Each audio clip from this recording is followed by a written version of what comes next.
Hello বন্ধুরা, আমাদের নতুন ভিডিওতে আপনাদেরকে স্বাগত। আজকের ভিডিওতে আমরা একটি হরর থ্রিলার মুভির বিশ্লেষণ করব।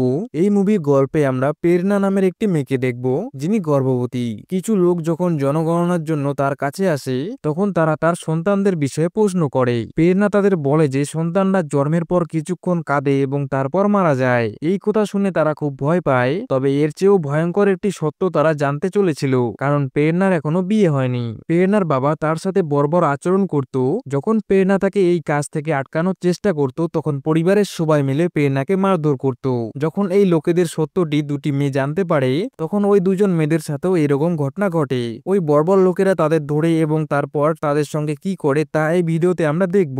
তাহলে চলুন মুভিটি শুরু করি। মুভির শুরুতে দেখা যায় একটি নির্জন এলাকায় অবস্থিত একটি ভয়ঙ্কর দেখতে বাড়ি। তখন সেখানে একজন তৃষ্ণার্ত ইলেকট্রিশিয়ান আসে এবং সেই বাড়িতে পানি চাইতে যায়। এরপর দৃশ্যটি বদলে যায় এবং আমরা অনুজা নামের একটি মেয়েকে দেখি। তাকে স্কুলে দেখা হয়েছিল এবং পরের দিন নেহা নামের আরেক মেয়ের সঙ্গে একটি গ্রামের জনগণনা করতে পাঠানো হয়। অনুজা এবং নেহা মিলে একটি গ্রামের জনগণনা সম্পূর্ণ করার পর তাদের স্কুটিতে চেপে আরেকটি গ্রামে যায়। তারা যখন সেই গ্রামে পৌঁছয়, তখন তাদের নজর একটি বাড়ির দিকে যায়, যা গ্রাম থেকে অনেক দূরে নির্জন এলাকায় অবস্থিত।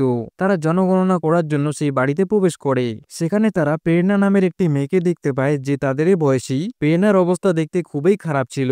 তারা প্রেরণাকে দেখে বুঝতে পারে যে সে গর্ভবতী। প্রেরণাকে গর্ভবতী দেখে অনুজা তার সন্তানের বিষয়ে জিজ্ঞাসা করে, তবে প্রেরণার উত্তর শুনে তারা অত্যন্ত অবাক এবং আতঙ্কিত হয়। প্রেরণা জানায় যে তার কোনো সন্তান নেই, কারণ সন্তানরা জন্মের পরেই একটু কাঁদে এবং তারপর মারা যায়। প্রেরণার এই ধরনের কথা অনুজা এবং নেহার কাছে অত্যন্ত অদ্ভুত মনে হয়। প্রেরণার ছাড়া ওই বাড়িতে আরো তিনজন ব্যক্তি ছিল। লীলা নামের একজন বৃদ্ধা, তাদের কাজের লোক ভোলা এবং আরেকজন ব্যক্তি। কিন্তু প্রেরণা এই লোকেদের স্পষ্ট করে কিছু বলে না যে সেই ব্যক্তি তার কি হয়। তবে অনুজা ধরে নেয় যে ওই ব্যক্তি প্রেরণার স্বামী এবং তা তার রেকর্ডে লিখে রাখে।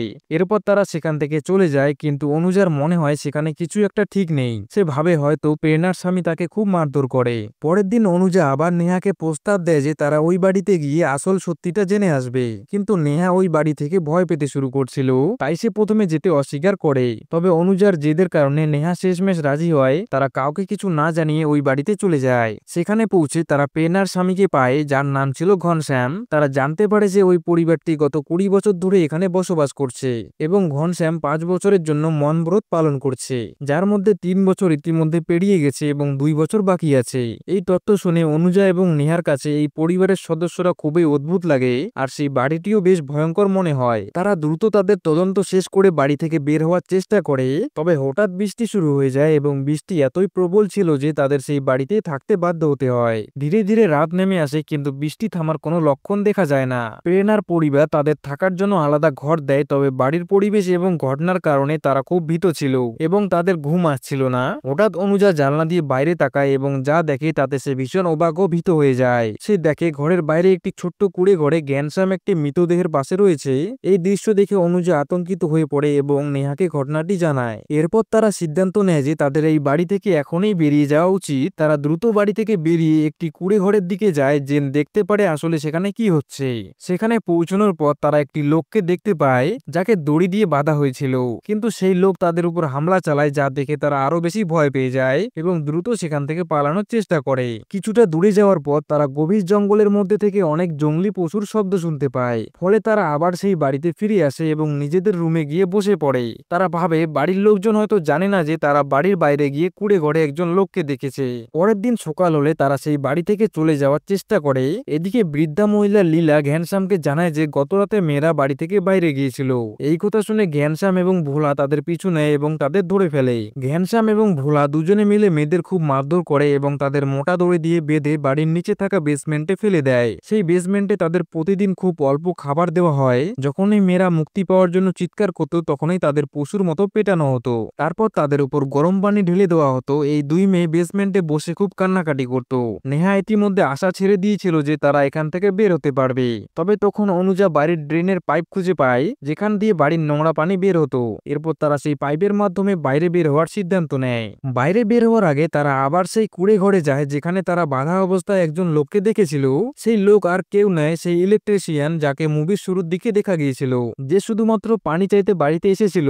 ইলেকট্রিশিয়ান তাদের বলে যে এই বাড়িতে একটি শিশুর কান্নার শব্দ শুনেছিল, যার পর এই লোকেরা তাকে এখানে বন্দি করে রাখে।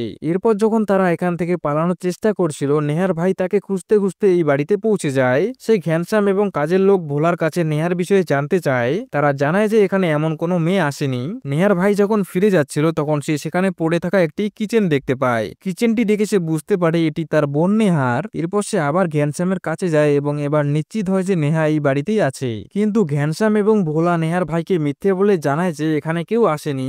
নেহার ভাই তাদের কথায় বিশ্বাস করতে রাজি ছিল না। তখন ঘ্যানশ্যাম এবং ভোলা মিলে নেহার ভাইকে মেরে ফেলে। নেহা তার ভাইকে মরতে দেখে এবং ভয়ে হতবাক হয়ে যায়। এরপর ঘ্যানশ্যাম এবং ভোলা ইলেকট্রিশিয়ানকে হত্যা করে তারা নেহা এবং অনুজাকে আবার ধরে ফেলে এবং বন্দী করে। কিন্তু এবার তাদের নিষ্ঠুরতা আগের চেয়ে অনেক বেড়ে গিয়েছিল।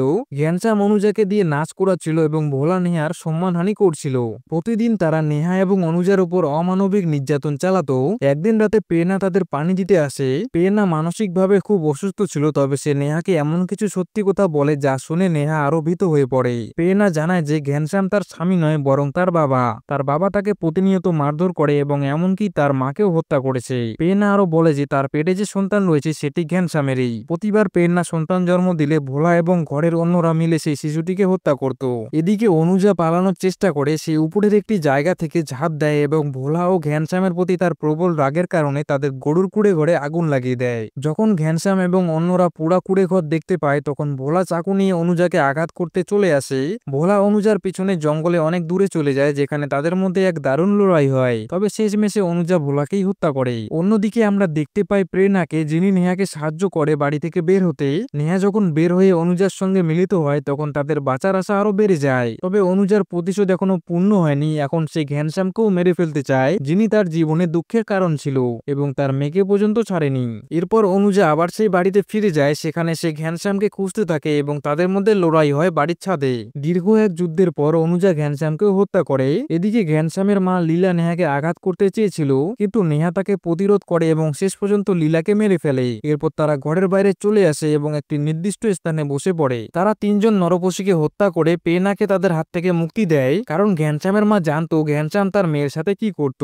এরপর আমরা মুভির শেষে দেখতে পাই সেই নরপশুরা এই বাড়িতে আগেই 13 জন মানুষকে হত্যা করেছে, যাদের মধ্যে 9টি মেয়ে ছিল এবং তাদের সঙ্গে এসব অত্যাচার করেছিল তাদের চাকর ভোলা। ঘ্যানশ্যামের স্ত্রী সাবিত্রী ছিল তাদের প্রথম শিকার। শুধু অনুজা এবং নেহাই ছিল দুইজন যারা সেই নরপশুদের মারার পর সেখান থেকে বেঁচে বেরিয়ে এসেছিল। তো বন্ধুরা, এই মুভিটির নাম ছিল ওয়েলকাম হোম। যদি এই গল্পটি আপনাদের ভালো লেগে থাকে তবে একটি লাইক দিন এবং এমন আরো ভিডিওর জন্য আমাদের চ্যানেলটিকে সাবস্ক্রাইব করতে ভুলবেন না। তাহলে আমাদের পরবর্তী ভিডিওতে দেখা হবে।